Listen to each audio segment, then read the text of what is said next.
This is Fano with an hour with the Wolf Pack, and today is day 12 of stepping out of Babylon.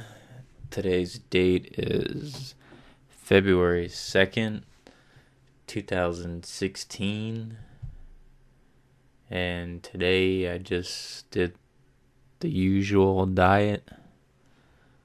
It was a long day for me. Today for my meal, I made a pound of organic beef, grass-fed, with zucchini that I grew outside. Grew from a heirloom seed. If you don't know what heirloom seeds are, they're the closest things you can get to whatever the seed is coming from. So for me, it was a zucchini. Then I had some organic mushrooms in it, and I just heated it up in a pan with avocado oil, which I don't know how healthy that is, but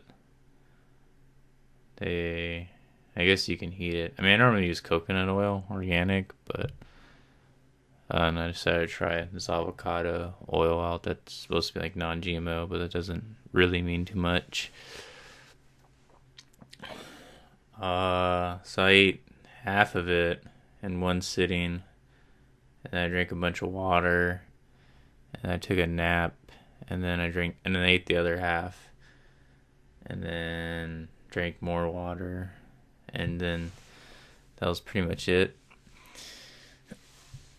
And like my usual, like I kind of like missed my salad today. I don't know, like eating that much food and meat, even though like it's my meat for the next 3 days.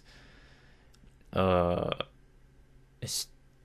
don't know, it takes a lot of like energy to digest it, and that's why I kind of like salad days, because salads don't really feel like much. You feel like you digest it for like, I don't know, 20 minutes or so, and then you're kind of like, I don't know, for me, like I normally would have to use the restroom most days, all the fiber and stuff, but I don't know, meat takes a lot of energy to figure it out, especially since I cooked it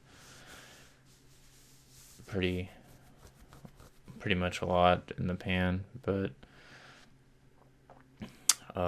besides that, I worked on a lot of projects, and I was also watching this guy who talks about aliens today, and his whole theory is pretty much he talks to like some alien beings that are supposed to be good on a different frequency, and pretty much his theory is that the whole world or all the universes are collapsing because there's just dark matter, and pretty much like our universe and our world is supposed to be collapsing by the year, I think he said 2035 or something along those lines. And yeah, I mean, I don't know, he like says a lot when he gets interviewed for like an hour or two, but it's kind of like the same thing. And I mean, it sounds kind of legit because he talks about how right now there's only like a little bit of good energy out there in people, then majority of it's like demons, and then the other percentage is just, he calls them cardboard boxes, pretty much people just letting life live them. They're not living life, I guess, in a sense. And I could see a lot of valid to that, because if you walk around in a city, I mean, if you went to like school or something, in a classroom, you can see like there's always a couple kids in there that were like kept to themselves or like good people. Like if you go to a class like day after day, you just can tell like there's a couple good people. There's a couple real asshole people in that classroom. And there's just like everyone else who's just kind of good and bad, just depends on the day and shit.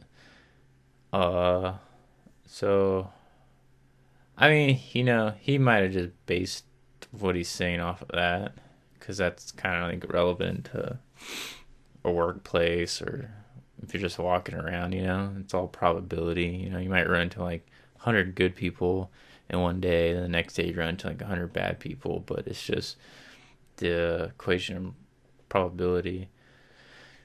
I mean, the only parts I really do agree with him about is that how, if you're looking at stuff as heaven and hell, and how the city is ran in general, it's pretty, hellish.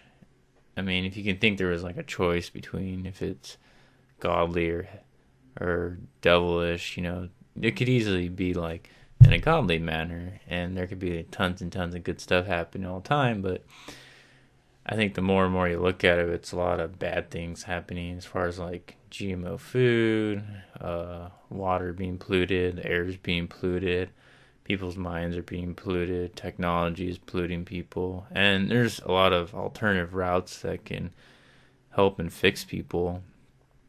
So you can easily question like, well, why don't they do that? Like even like grounding, it's like why don't there's technology so people can be grounded. So like why don't they just sell shoes that are grounded? Why don't they have cars seats that are grounded for people? Why aren't all bed sheets made with the grounded material? If you have to sleep inside versus outside. So there's like simple things like that, and then you can just say the same thing with food, same thing with water. Like, why aren't they adding minerals back into the water that they're giving us through our sinks? Why do they add chemicals to it? Or why don't they, even if they want to put all those chemicals into it just to keep the water safe for whatever reasons, why don't they have water filters in each like apartment or household for free? For people, and then, the city gives people like minerals, to put in their water so they stay healthy. There's like simple things like that where it makes you really question like, one thing, and then you question all these other things. And so like back to this alien guy, I can totally see like why he says what he says, and if it's true or not, we won't know for 20 years, because his whole theory is that either the world in itself or a galaxy will implode on itself before 2035 or on that year. So I mean, I will listen to like a lot of people that have theories, and there's a lot of other people that have theories that it's just a battle between good and evil, and just right now we're like slaves to like aliens and stuff, and we'll eventually get our consciousness where we can be like godly throughout the world or the earth. But I kind of think that individuals, for whatever, I mean, a lot of it's environment, but I mean, you can still put, I think, somebody who's good in a really bad environment. They can live there for 20 years and still come out good. But then I think the same thing can happen too. You can put someone who's just born with bad energy for whatever reason and put them in a really loving, great surroundings for 20, 30 years, and they'll still be evil person. So possibilities are pretty endless, and I just think people, if you're a good person, if you have compassion and love for people, and for whatever reason, there's people that just get mad at other people for those traits. So I'll just end it with that, and this is day 12 of Stepping Out of Babylon. And this is Fano with An Hour with the Wolf Pack. And today's date is February 2nd, 2016. And I hope everyone lives with love and compassion. And you have to take care of yourself, or you won't be able to take care of anyone else.